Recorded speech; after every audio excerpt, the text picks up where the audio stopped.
you're always learning something new and how to do things better and be more efficient at it.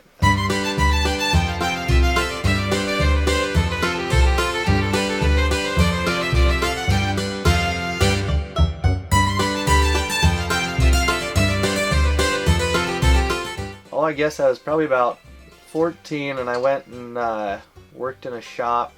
We lived in South Dakota and close to Rapid City, so I went and worked in a shop, and basically I was sweeping the floor a lot, and then he'd kind of set me down with some easy projects and stuff to work on, and I did that for a little while, and I never really picked it back up till college. And of course in college you're usually poor, and I had friends that were really good at it, and so I worked with them and to make a little extra money, and then from there it just kind of kept going and going through the years, and so I've been doing it pretty steady for the past 6 years or so.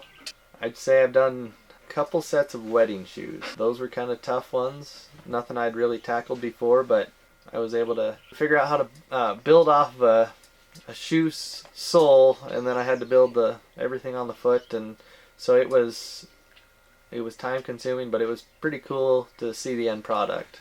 I get a lot of belts, wallets, spur straps, tack, things like that, but the shoes are probably more unique. In the winter I'm out here a lot more because there's less daylight and less things I can do outside, but typical weeks probably 20 to 30 hours, if not a little bit more, in here.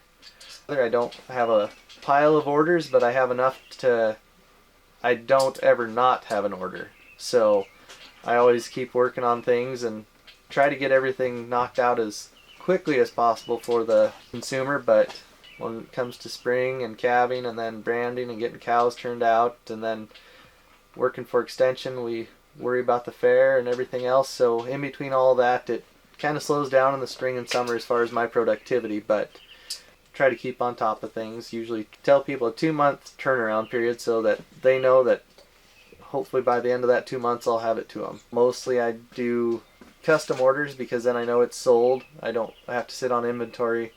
Luckily for me, being in the leather shop's pretty therapeutic. For lack of a better term, it helps me relax quite a bit. If something's stressful in the office, I can come here, sit in here, and just kind of focus on what I can do right now.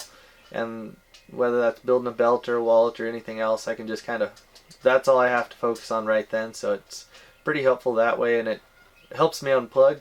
I have a radio out here, but usually I try to just listen to music and don't pay attention to the news because it's all bad.